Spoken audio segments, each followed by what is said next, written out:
Yeah. 55,000 taka he get every month from the Chinese government. I recommend some other people to come to China to study, or either they can study in Bangladesh. So how they can get the CSA? Benefit you, like you can do the Amazon account, you can do like some sourcing.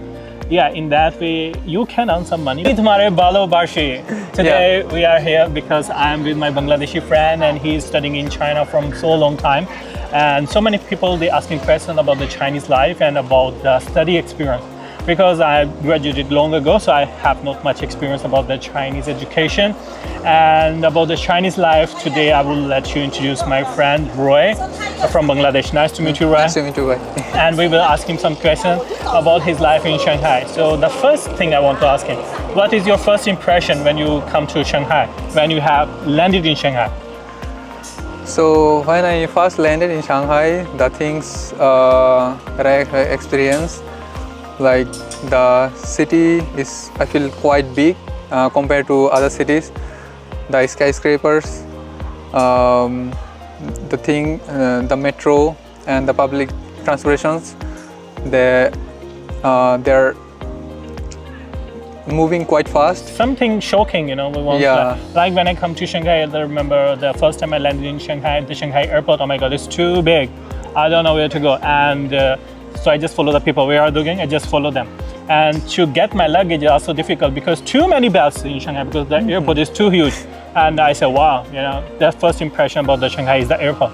It's super big, and Shanghai has two airports. Yeah. So I go to like Pudong one, is super big one. No, I came by train. You came by train from Bangladesh to China? No.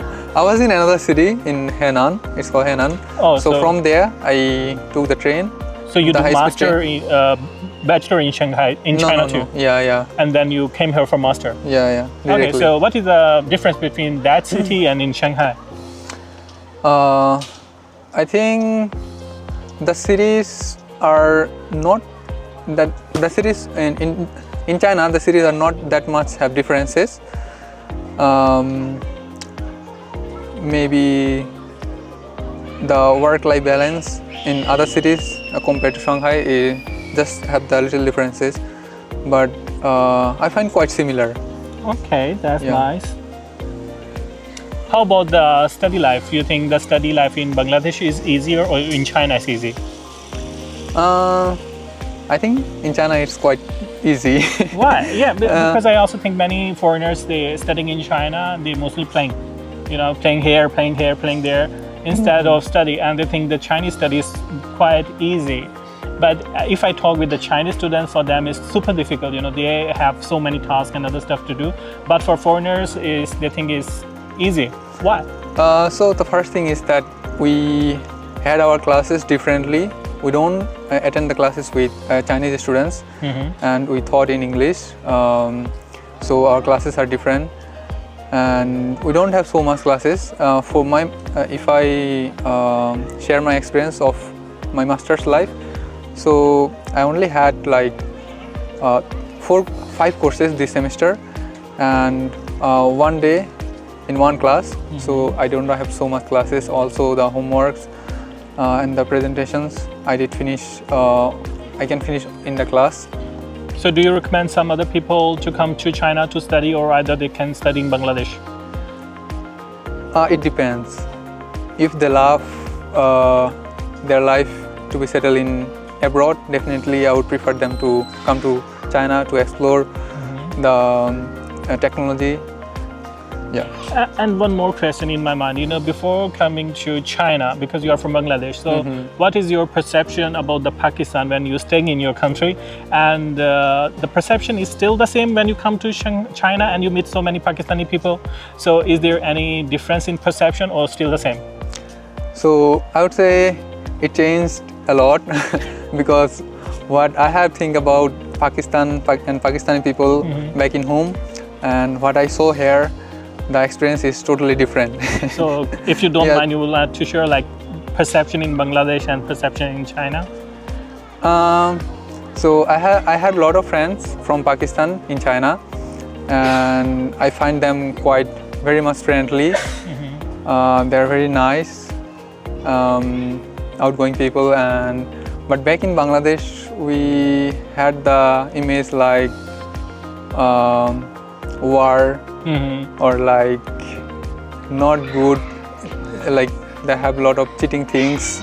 So these are the things I had in my mind back in Bangladesh, but in here I find the picture is quite totally different. Yeah. Maybe you don't know, you know, the Bangladesh and Pakistan before is the same country. We say like East Pakistan and like the other one, but then separate.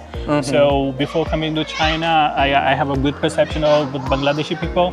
And in my country, every person just like, we think about the Bangladeshi people, we think like they are really great and they eat a lot of fish every day. And there is so much. Yeah, we are riverine country, so we have a lot of rivers. Yeah, and throughout the country. They said Bangladeshi people are so professional. When they eat the fish, the skeleton, they take in another side, and the meat they have in mouth other side. They're very professional in it. So when I come to China and I have so many Bangladeshi friends, yeah, it's true. They eat a lot of fish. You know, for fish is their main food, morning, afternoon, and evening. No, not like that. Maybe and it's too spicy. Yeah, it is spicy. We like spicy foods. Yeah, but the one sentence about I learned in like Bangladeshi, like Amit Mari Balubashi. I love you. Yeah, it's like I love you. So I just want to say my brother like is love you. So about the Chinese life, what is the difference you find like in food culture? So are you used to for like Chinese food? Yeah, now I'm used to. Now I am quite used to Chinese food because I've been in China about like 3 or 4 years. So I'm quite habituated to it. But when I first came to China, the food was, the taste of the food was quite different. Chinese people don't like spicy food, I would say, maybe in some places. But we prefer more spicy. And there was one main difference that like, they don't boil so much. But we prefer more boiled. Yeah, and put too much spices. Actually, the Bangladeshi spice is real spice, I must tell you. If you eat it today, the next day morning you will know what you have eaten yesterday. Quite spicy. About my experience, like the Chinese food, they like in China is everything. In Shanghai is sweet. So in China, the food is different from every city to another city. But mostly they boil it. They don't like too much steam. But if you talk about Gen Z, the Gen Z is totally different. The Gen Z like McDonald's, pizza, coffee, another one. But the a little bit old generation, like 90s, they like to like steam food. They like tea and other stuff. They don't like coffee too much. Yeah. So let's move another one. How about the money and opportunities in China as compared to Bangladesh? Definitely, China have more opportunities than Bangladesh. I would say if someone... I have one question, like, do the students can work in China?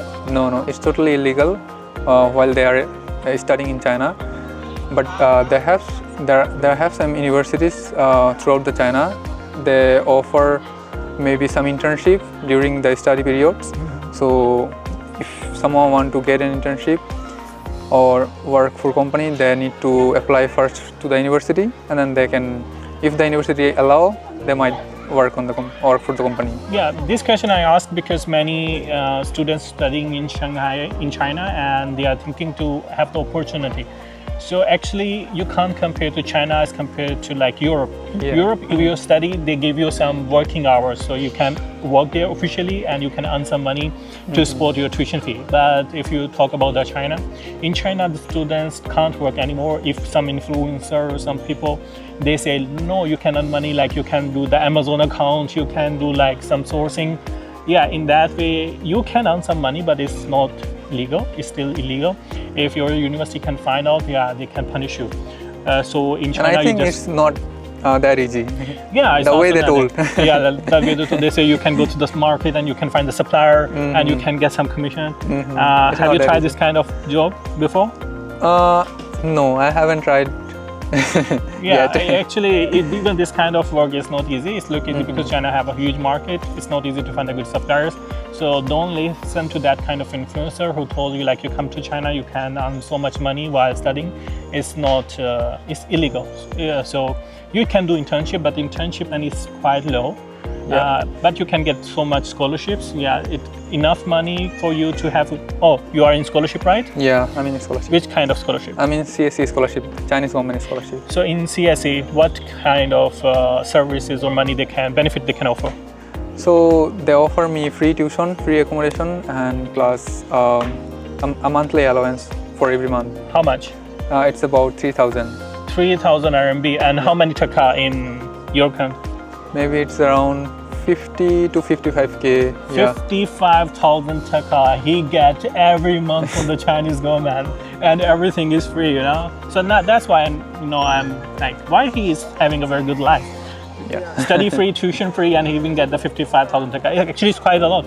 Even in my country, like because taka is a quite stable currency, if you convert to my country, maybe 70,000 RMB or 70,000 rupee. So 70,000 rupees is quite a lot of money in Pakistan. So this kind of money, you can spend less, so you can have good saving, so you can use it in future.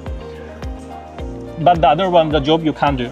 Yeah, but maybe I want to add one extra thing here. But maybe in Shanghai, you cannot like save that much of money. Because if you are outgoing person. But maybe in other cities, it's quite okay. I also listened to my one friend yesterday. He told me, he said, many people in Shanghai, they're working 5 years, 10 years. They having very good life. They living in a very nice apartments. They eating very fancy restaurants, like every kind. Because in Shanghai, we have all country food. So all diverse food. So you can Spanish, Turkish, whatever the name you can say. You can find the restaurant in Shanghai. So even though the salary is quite high, the expense is quite high too. Quite high too, yeah. The apartment costs a single room apartment, studio. I think it's 3,500 to 5K. So it's quite huge money, you know. So if you 5K, it can be 1 lakh taka. Yeah, kind of. You can say quite a lot. So if you are thinking to come to study in China, you can come, you can explore it, but don't think you can have a part-time work. Another one is quite illegal, and in Shanghai it's quite strict. If there's always camera, we're recording it from 2 or 3 cameras, and maybe 10 or 20 cameras also shooting us what we are doing here. So it's quite safe. How about the social media experience when you come to China? So the social media that we use back in our country is totally banned. So we need to use different social media that our Chinese people used to have. So I use RedNote mostly and Douyin, just these two. But I would say that these are quite good. You have really, if you want to go to somewhere, you can get more information in RedNotes.